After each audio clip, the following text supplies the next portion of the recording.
Oh, we're back. LooseCast. I'm Felix Leiter. To my right is Dean Saunders. And we're missing a person. Ant's got an important project that he's working on. So we're going two-handed. And in the fourth seat, we've got MC Impulse! Got to clap louder because of one shot. Yes, mate. How are you doing? I'm good, thanks. What have you been up to today? What have you been doing? Well, I've just been out for my breakfast. I had a day off. Been to Smoking here for a little bit of breakfast with our lass. Picked my boy up from school. Kids come home from school. And then I've just come over to see you too. And this is going to go out in bang on half term. Yeah. So have you got any plans? So next week is it's our lass's birthday, so we're going to London for a couple of days, seeing the sights and stuff like that. But doing the tourist vibes. Yeah, well, we did it last year, but we'll probably just end up in bars. Yeah, but London bars, so still kind of tourism. So we're looking forward to that. It's just a little break, change of scenery. Gives you the world of good, doesn't it? I wanted to get into, because you're the fourth MC we've had on LooseCast. Started off with Tazo, went Stompin, NATO, Finchy. Now, Finchy, sorry. Can't forget Finch. Yeah. So, but I wanted to go for you because people love these stories because it's not often, I think, you guys end up in this kind of environment. Yeah. So give us the Impulse origin story. Like, how did it all start for you? Right. Depends how far you want us to go back, really. But, so when I was a kid, I've always loved music, but I was influenced actually by me two older cousins who were sort of into all the sort of Manchester stuff, Stone Roses, Smiths, all that kind of thing. And I also liked rap and a little bit of Eurodance and things like that. And then probably when I got to about 11ish, my mate who I used to knock around with, he got a hold of some Venue tapes, which... At first they just had music on, which were like the kind of Italian Eurodance type music and stuff like that. And then like we started getting some with MCs on, and then that's when I started like noticing, this isn't just like music, it's like someone's like talking over the top of it, or you don't really know. Can you remember who those first MCs you would have heard? I can't, but I'm guessing it would have been like Techno T, people like that. MC Westwood, he was good. Danny Stompin, he would have been one of them, but I didn't know who they were. It's because these tapes, you got them and sometimes they didn't even have a sticker on or any writing on. It was just a tape, so the only reason you knew it was a Venue tape was the Venue, do you know what I mean? Make some noise, Venue, or something like that. So that's where it started. And then the Coliseum tape started coming out, which was a couple of years later when I was maybe about 13, 14, something like that. And obviously that was like the faster music, bit more relatable to what like Makina nowadays. It was like the bouncy techno hardcore stuff, and that was where the MCs that was where you kind of noticed the MCs a lot more because they were kicking like fast lyrics over the top of this music. I just went from there, and I started going to raves when I was like 14. Went to the Judgment Day. Was that at Newcastle Uni? Newcastle Uni, that's right. Yeah, so I was about 14, and you could get in. It was like for all ages. Yeah. And I couldn't believe it, to be honest. When I actually, because when you listen to the audio, you imagine what it's going to be like, but when you actually see it for real, it's completely different. Sounds a bit like what you thought about the podcast studio when you came in. I thought it would be bigger. It just doesn't look like the same place, honestly. But it's class. Which we'll put a pin in that because we're going to talk about Who Wants to Be a Millionaire later on that. I'll bring that back up. Was your first inspiration to become the MC, or did you kind of like dabble with the DJ side of things? I always wanted to be a DJ. Right. So what I did was when I started going to the Judgment Day, they had on the main stage you could see the DJ, but you couldn't really see what he was doing, and obviously the MC was in front of the DJ. But then they started opening up other rooms where you could actually go in and you could get dead close, like just as close as what I am to you now. Mm-hmm. You could get close to the DJ and watch them. So I used to go into the old school room, which was like playing, this was in the late 90s, but they were playing stuff from like the mid 90s. It was classed as the old school room, and I was just watching DJs like Daz Attack, Energy, DJ Charlie, I think, Selector C, people like that, who you probably heard of. And did you have a DJ name? at that point? DJ MC Rossi at the time. Right. But right. The MC thing was literally just having a laugh. Yeah. You know what I mean? Yeah. So yeah, when I watched them, I was like, right, I want to do this. Looks fun. And I managed to blag me mum to get us a set of decks. Nice. And just went from there, really. Started having little...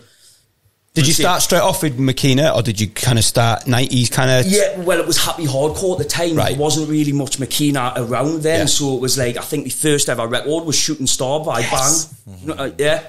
It's not a bad tune. I used to love the Bonkers stuff. I've talked about this on before. Bonkers 2 was like my favourite compilation. Brilliant. Well, yeah, I used to listen to all them as well. They were brilliant. So it was like happy hardcore. You could buy them from HMV at the time. Yeah. And just started collecting them. And then a friend of mine, Cliffy, he started like importing tunes and stuff like that. So I could literally like ring him and say, like, play him a tape, a tune off a tape, and I'd say like, oh, can you get this? And I don't know how he used to do it, but he would have like this record from Italy within a couple of weeks, and he used to sell them to everyone really. But I was like one of the first people to get tunes off him. So yeah, just went from there. We started getting Makina, German trance, like the Italian stuff. So did you start DJing out as DJ Rossi? Yes, because my first gig was my school party. Yes. So so people who went to Kings Meadow will probably like remember this. We used to get like a disco DJ to come in and do like the Christmas party or the leaving party or the end of year party or whatever. And no one liked the tunes because it was all like sort of S Club 7 and... Do I make myself sound cool, uncool and go, why did no one like them? It was all stuff like that, and people, like most people didn't like it, you know what I mean? And obviously people got wind of like me and a couple of the lads like DJing. Like there was me, a lad called Davey Brown, Chrissy G, who obviously everyone knows. My mate John I used to go on the mic, and basically like the whole year blagged the teacher to let us DJ. Class. So that was actually my first gig. So there's a photo kicking about somewhere. We'd made like a little, so I had like a table with the decks on, and we'd made like a little banner to go on the front with like DJ MC Rossi and all this sort of stuff. So yeah, so that was my original name, and then progressed to Impulse eventually. So what changed the path of you being, because you obviously were a record collector, you'd obviously been, you learnt the skills of the turntables, which is hard. Yeah. What was then the change to picking up that microphone full time and moving in front? I get what you're saying. So like, so really what it was I started DJing, and then like I got I entered a couple of DJ competitions, Hangar 13, and I started getting gigs there, which was brilliant. But I was like kind of one of these like impatient young guys, do you know what I mean? Like just, I wanted everything like now or yesterday, do you know what I mean? And I was getting like a little bit frustrated because there was a lot of people on the roster who were like well ahead of me because they've been around for a lot longer. Right. And I was getting a set maybe like once every 2 or 3 months, something like that, whereas I wanted to be on every month or every week. Do you know what I mean? So, what happened was I used to like MC in my bedroom still, so I was still like sort of 17, 18 at this point, with Stretch and Scotty J, who are obviously quite big names on the Makina scene now, on the rave scene, and they were breaking through at the time. They were getting quite big into it, and they kept saying to us, why don't you go on the mic? Like, you've got your own lyrics, you're just as good as anyone else who's getting on. Like, give it a go. And for ages I was like, nah, I don't, like, it's not me. I want to be a DJ. And I think maybe a little bit of frustration because I wasn't getting where I wanted to be as a DJ. That made us think, right, I'll give it a go. And because I kind of already had contacts with the Hangar 13, I got a set. And really from that point, I never looked back. I absolutely loved it. Like, I just give it a go. I was on with Stretch, so he was kind of helping us for my first set. We're just like passing the mic for an hour. So it was like I didn't get chucked in at the deep end as such. It was a big gig, like there was probably close to 1,000 people there. I think it was like the Hangar 13 third birthday bash. So it was quite a big gig to do, but because I had my mate with us helping us, I think I smashed it, to be honest. And that was it? Records down? Headphones down? It wasn't records down. Okay. It was more like, I like this. I'm going to give this a go. Was there a period when you... Because we were just talking about Forbesy before, because you're going to come down and do our gig in Vibe Peterlee in June. That's right. But Forbesy does like... Forbesy will do both. Do you know what I mean? They'll be DJing and kind of full-on MCing at the same time. Yeah, he can do it, aye. Was there a period where you did that kind of crossover, like, or was it from that first... No, it was always separate. It was always separate, yeah. We've been talking, because there's a couple of lads on the scene who kind of do DJing and MCing, and we've talked about it, like doing like maybe a back-to-back set where... You do a mix on the decks and then you grab the mic and you swap over. There's a few we talked about it, but it's never actually happened yet. You'd obviously need the right stage setup for the logistics of it, wouldn't you? You know, you wouldn't want to be walking like 5 minutes round the stage to get there to grab the mic and stuff like that. But it was a very good idea, I think. Like, yeah, I mean, so we get this question all the time whenever we have an MC on. Yeah, maddest thing you've seen when you've been MCing at a rave. Right. That isn't going to get anyone arrested. No. I've been asked this before, right? And the best answer I could come up with was in the New Monkey, probably about 2005 time. It was about 4 or 5 in the morning. And I remember just walking across the dance floor, and I think I was going to the bar to get a drink or something like that. And there was just a toilet in the middle of the dance floor. And do you know when you just like sort of look and think, is that a toilet? And it was. So like, I know it's like, it's a bit random and a bit weird, but it's, for the time, it was just like, someone's just ripped it out the toilet. Where's it come from? Like, where's it come from? I'd have been tempted to just have a sit down. And where's all the water? Do you know what I mean? Because like, if someone's ripped the toilet out from somewhere, and there was no damage in the toilets, I don't think, from what I can remember. So I was just one of them weird things. So, to be fair, whoever's done that's an absolute hero to everyone else, aren't they? Saving everyone waiting in the queues. Yeah, just in the middle of the dance hall, there's people just... I don't think it was plumbed in, mate. I don't think they'd be bothered. I was going to ask you about some of your inspirations, but one of your inspirations has just dropped a new album. Not yet, but we had, I mean, we were on the phone for, 40 minutes yesterday? Yeah. 20 minutes was about Eminem.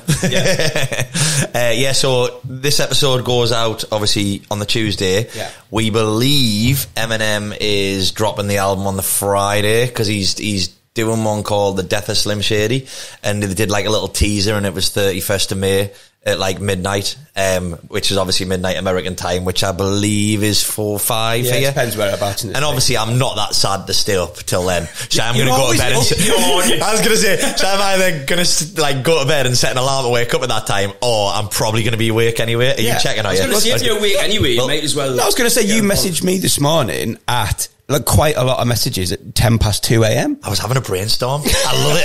Honestly, I just get so excited. That's the businessman going. No, it is, isn't it? Honestly, at that time of night, I just come alive, because obviously at that point, every normal person in the world is asleep, and I'm like, so you aren't doing that thing where you reply to someone and then they do that weird thing where they reply to you, so the notifications back, and I'm like, oh, more notifications.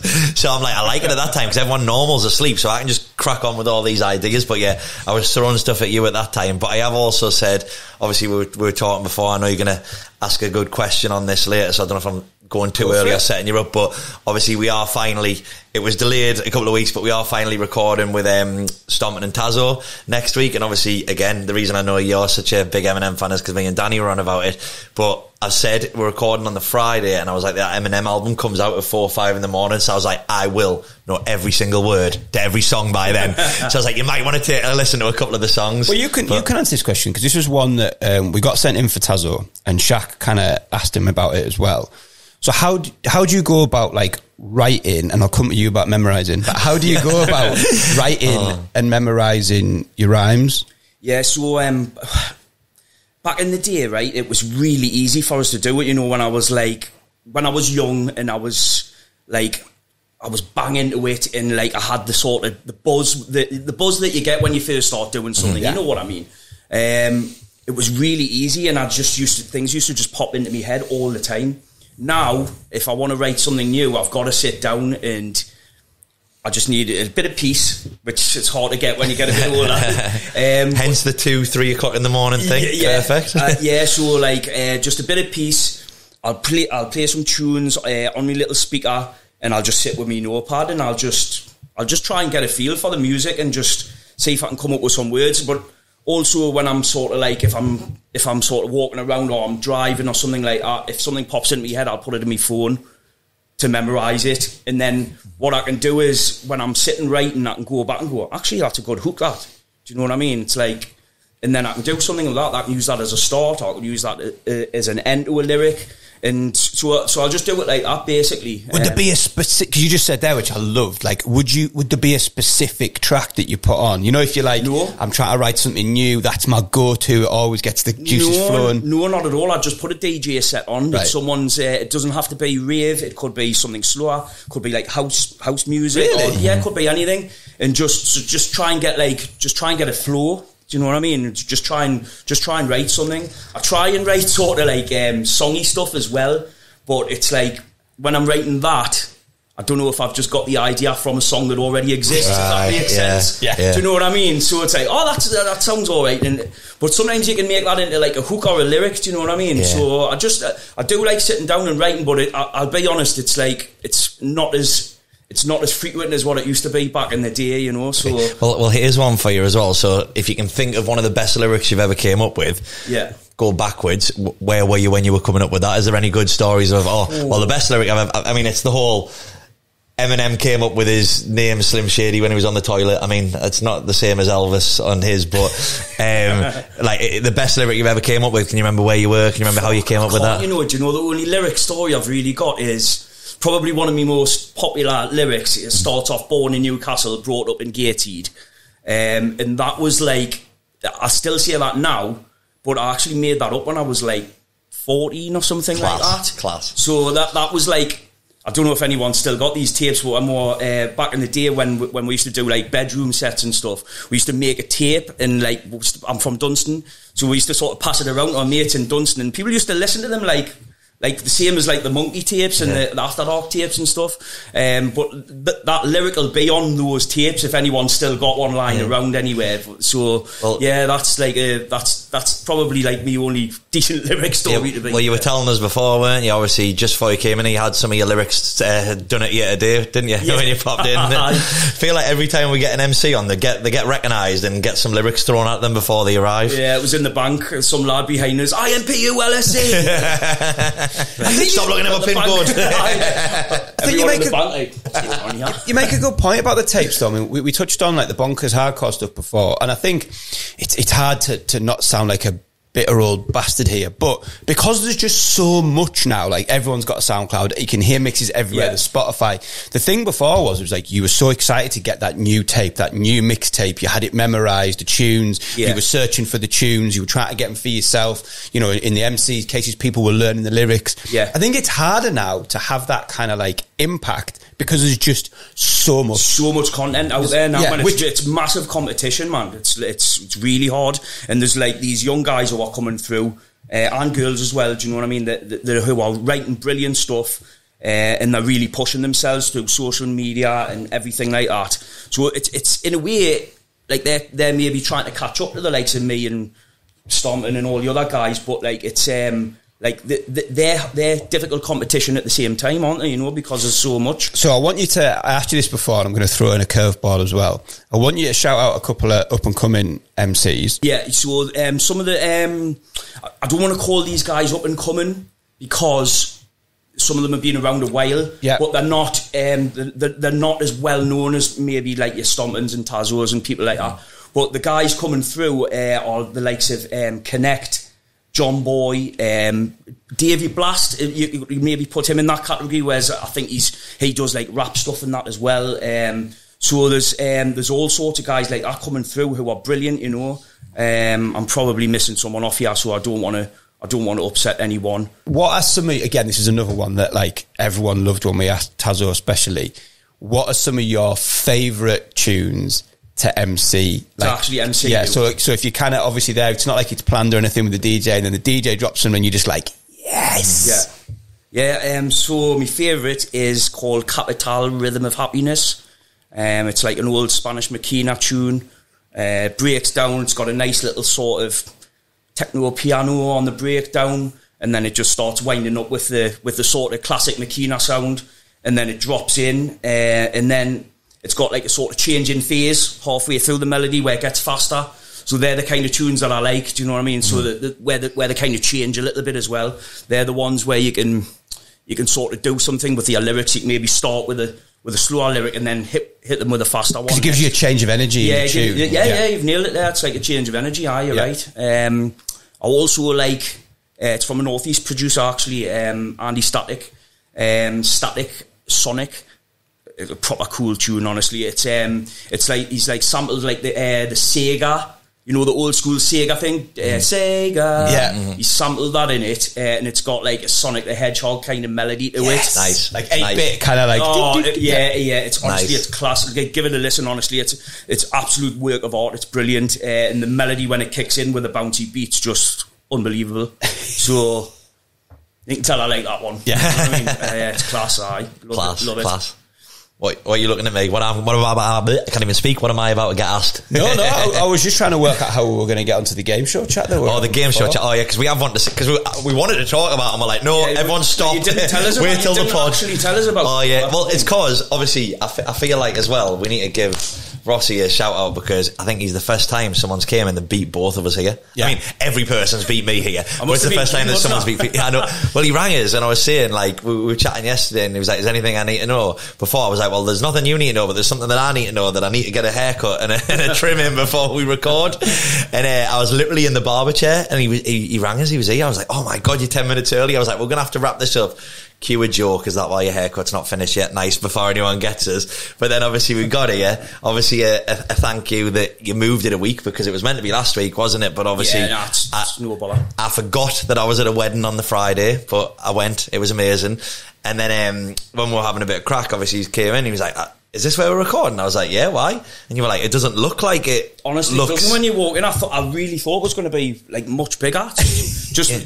Good camera work, basically. Yeah, good camera work. To which, what he's doing. To which Felix said, oh, it was the same for you when you went on Who Wants to Be a Millionaire? Yeah, I was in the audience for Who Wants to Be a Millionaire. Was there a reason, by the way? Was it someone you knew? No, we just decided we were going to go. It's filmed down London way. It's kind of just not Brentwood, I forget the name of it, but it's filmed just sort of like north of London, I think. And my memory of it was going into the studio and just thinking, are you kidding? This looks like it's been made out of tinfoil and cardboard. And the other thing was, it was when Tarrant was producing it. Tarrant's fucking massive. Like, he's just a massive guy. Oh, he's huge. And so the studio, like, I thought looked weird. And the other thing that I remember, which you only, I guess, know if you go to these films, is they have like warm-up guys, like comedians who come on, like Dan used to do it, Dan Nightingale used to do it. So these comedians will go in, because all the audience gets stuck in, and then like the comedian will come out and try and warm everyone up before they come out and film the show. Makes sense, really, when you think about it. But I just thought, I remember thinking how awful different that looked. And I was like, you must have applied to Who said about the Chase? Was it you were saying about the Chase? I love the Chase. So you love it, but you've never been on. Are you going to go? Would you go on? Get tickets. Have you? Yeah. Right. Would you go on? Do you know what? I probably would, I'm not bad at it. I'm all right. Okay. It's probably 50-50 whether I would get back. If I took the middle offer, it's probably 50-50 whether I'd get back. Are you good in a pub quiz? Yeah. What's your like speciality subjects? I know a little bit of everything, and I'm an expert at nothing. Can I come clean, right? So, during COVID, when everyone was doing the weekly quizzes, I imagine you're awful at a pub quiz. No, because I'm really fucking subtle at cheating, right? So if any of my family are watching this, I'm about to out myself here. But we had all sorts of rounds. I used to say Shazam music. Yeah. I used to literally Google. So you are awful at quizzes. You're just good at cheating. It depends how you look at it. But I used to cheat in a way. Well, do you know what it is? You'd rather be on his team than against him, wouldn't you? So exactly. Put it that way. But I used to do it in a way where I tried to do it properly at first, and I was coming near the end. Anything to do with geography, I'm terrible at geography. Oh, I am. So I used to do the first few, and I was coming bottom half. I was like, I'm not having this. I'm mugging myself off here. So I used to cheat to finish third consistently. Which, if you were going to go on a TV, you cheated, you still came third purposely, because I didn't want to. I'm not a scumbag. You want to steal a prize. Yeah, I'm not a scumbag. I didn't want to cheat and win. I just wanted to cheat and look responsible. I prefer if you did completely cheat. So if you're going to go on a TV quiz show, but where I can't cheat, but what would it be? Well, the 1% Club. This is what we were saying before. Yeah, so I need to know what this is. Oh, so I only got into it recently because my family are all obsessed with it, and it's like it's on a Saturday night, and is it Lee Mack who does it? I think. Yeah. And it's like it's not knowledge. I mean, I am clever with general knowledge, but just like I say, geography and stuff like that throws us off. But this is all about wit and you've got like 30 seconds, I think it is, and you've got to figure it out with like little patterns and that. There's loads of little things, so there'll be like loads of words, anagrams, and you have to kind of figure it out with that. Or there'll be like the idea of it, I believe, is the first question they asked loads of people around the UK, and 90% of the public got that question right. 80, 70, 50. 25, 10, 5, and then 1% of the country got that question right. And I swear, without cheating, because I would admit it, I'm admitting I cheated. Yeah. Without cheating, I get the 1% question every single time. What's the capital of Australia? Melbourne. Nope. Canberra. Yes! Can we edit that out? But I did say it. To be fair, Sydney or Melbourne's probably the standard answer that you don't know geography in school. I got like A's and B's in school. Yeah. Geography, D. Like I was going to say I got nothing like that. So I was clever, just geography. Just like geography. It's just colouring in maps, innit, really, let's be honest. Do you know what geography I'm good at, though? Game of Thrones. You ask me where anything is in Westeros, I'm great at that. Actual real life. Anything that isn't actual real life, you're good at. So you mentioned before, we've got Tazo and Stompin coming on. Yes. Have you got any, like, you remember meeting, like, Danny Stompin for the first time, or Tazo? Is there anything, like, that springs to mind as, like, a memory of those two? Because was Stompin would have been doing it a little bit before you kind of started? He was around, like, probably 10 years before I started MCing, I think. I've got a good memory of Danny, actually, because I didn't really know him, but I'd MC'd with him, but I didn't really know him. But when the monkey stuff started getting played up in Glasgow, well, Scotland, but Glasgow specifically. Yeah. There was like quite a bit of buzz about getting some like monkey MCs up there to sort of MC for them and things like that. So I think me and Danny were probably the first two to do it, because I remember him ringing us and saying, "Look, I've got a gig in Glasgow. Are you going to do it with us?" And I was like, "You're fucking joking, aren't you? Glasgow, why?" Mm-hmm.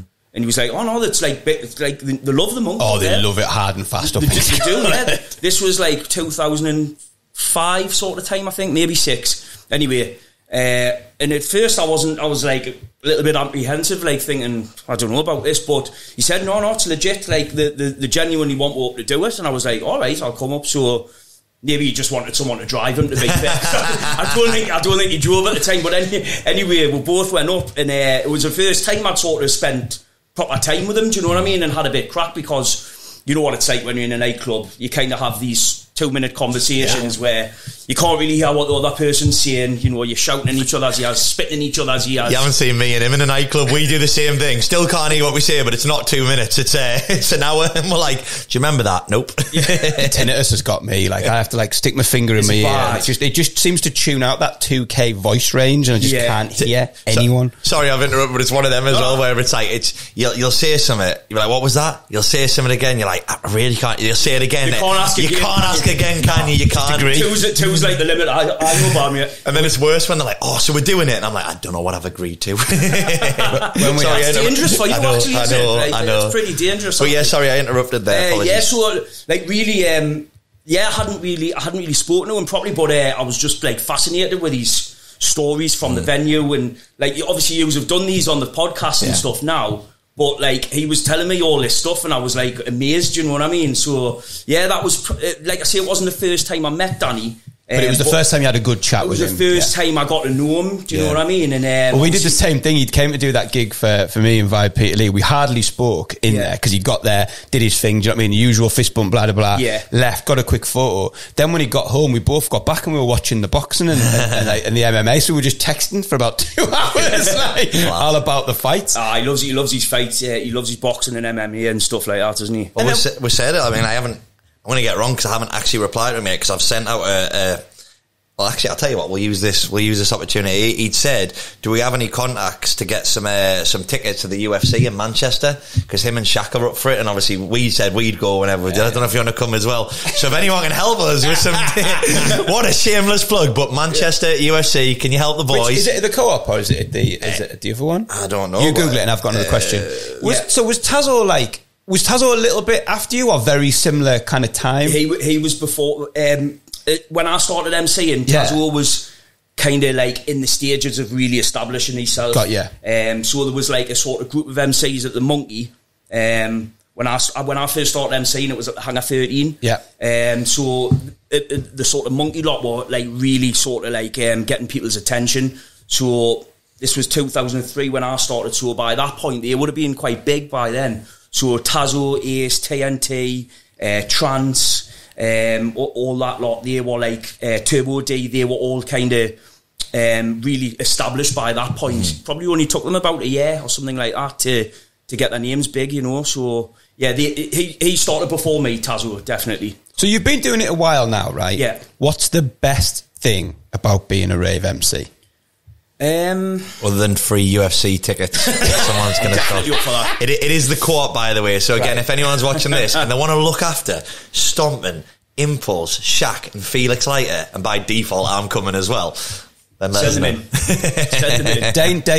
Dana White owes Shaq, don't he? He does owe Shaq, yeah. So we need them sorted. Class. But yeah, what's the best thing? Like, I mean, looking back over your whole kind of career, what's the best thing about it? If I could say one thing, it would probably be you're in the middle of the party, if that makes sense. So I know people think, like they might say is just turn up for a gig and then I leave straight away. But while I'm there and while I'm on stage, I'm loving the party just as much as what the ravers are. Do you know what I mean? I love the music. I get right into it when I do it. So for me, that 45 minutes or an hour, whatever it happens to be, I'm like the centre of it.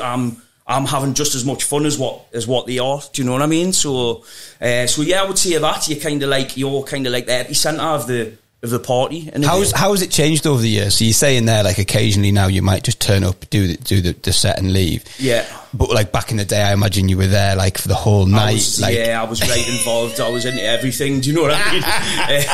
I'd be there I'd be on the drink beforehand with me mates. There'd be a load of us like turn up. That's the main thing these days. Yeah. Not as many of your mates actually go with you, which is a little bit sad. But well, it changes from being like, I mean, it's a sad thing to admit really, but it changes from being, it's still a party, but it changes from being a party with your mates to being work. Yeah. Like I've noticed that over the years. There'd be a point where there'd be like 10 of you going to do a DJ set and your mates would all be with you and then you'd have an after party. You've got your own little fan club. You'd have a pre-party, you'd have an after party, you'd have everything else. And then it gets to the point when you're a bit older and you're just like, I'm just going to do a gig. Yeah. You're like, who you going with? Just on my own. Just in the car. Yeah. In the taxi by yourself. Yeah. The taxi driver's like, where you going, mate? Just do what I do. Just don't do a gig on my own. I've got no pals. So. Well, just don't accept it and age backwards like me.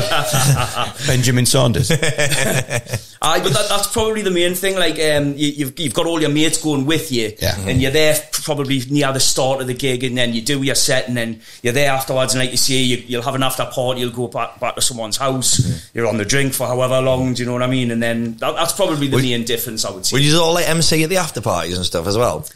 Sometimes, people put decks on and stuff. Right. Sometimes you would just be sitting with some music on and just get the Dial a Drink, if you remember that. Yeah, Dial a Drink. Dial a Drink. Well, I've got a lyric with Dial a Drink in. Really? Yeah, I've got a lyric with Dial a Drink in.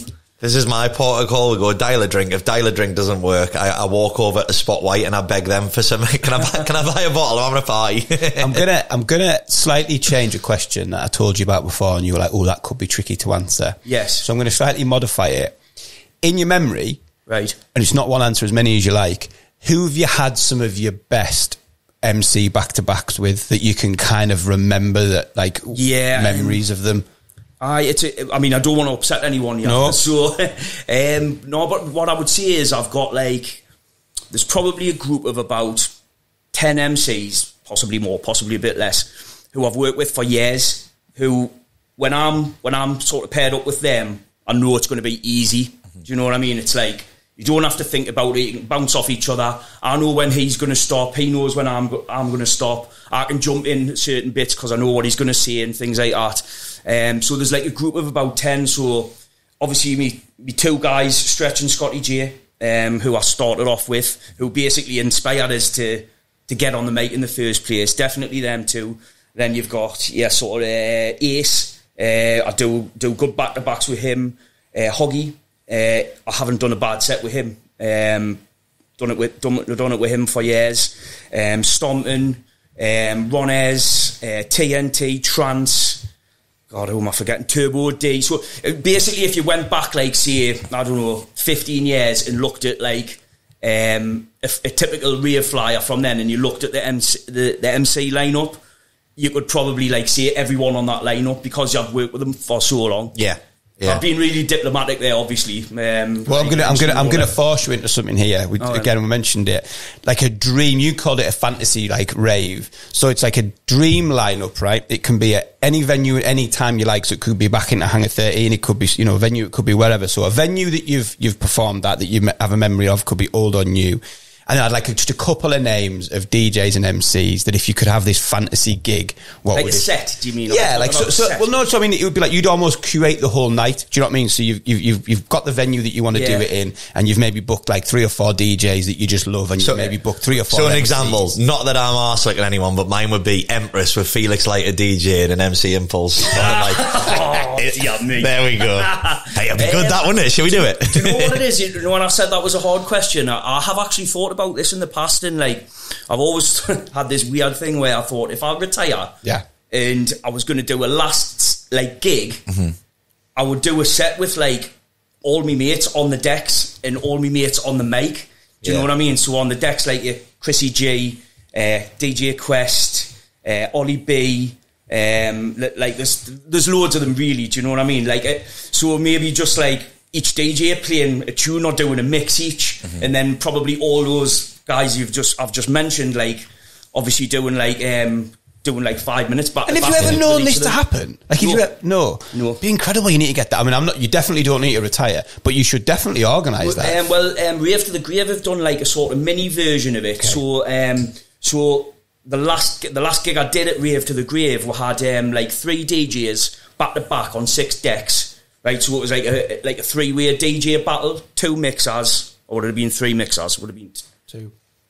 Yeah, 2 mixers, 6 decks, 3 mixers. Would have been 3 mixers, wouldn't it? Yeah, it could have been. Yeah, I think it was 3 mixers, 6 decks, 3 DJs. So they were battling out on the decks for an hour and a half, and what we had was like 4 MCs going back to back, but then swapping over, so the combinations kept changing every 15 minutes. Yeah. So that's a similar Sounds sort. Incredible. So it was brilliant. He's doing another one. I'm trying to. It might be the same night as the Peter Lee gig. Okay. Funny enough, you said to me, "Don't ask me about dates because I won't know them." Yeah.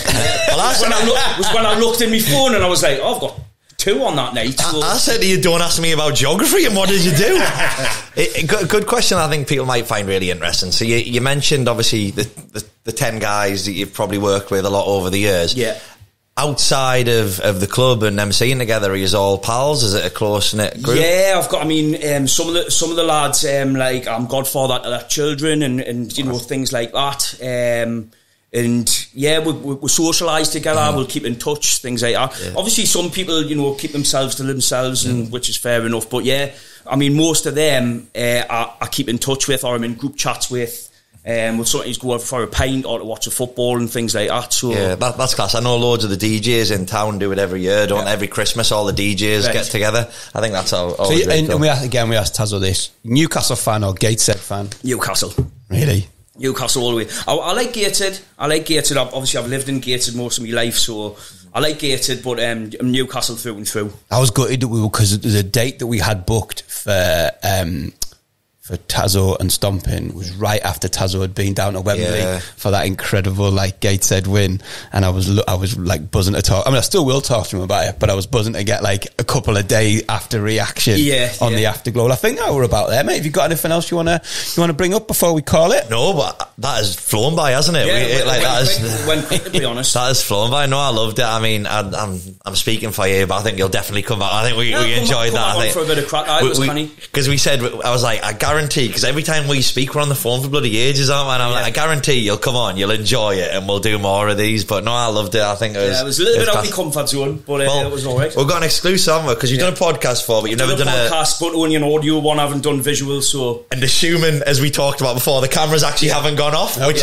we look good. And you're going to airbrushes as well. Don't worry, I'll make them do it to me. Get rid of this, do you know what I mean? Right, well, thank you very much, mate. I'll see you again Saturday the 29th of June at Vibe, and we'll get you back on here at some point, hopefully with some of those other top 10 guys that you were mentioning. So thank you very much, mate. Absolute legend. Cheers.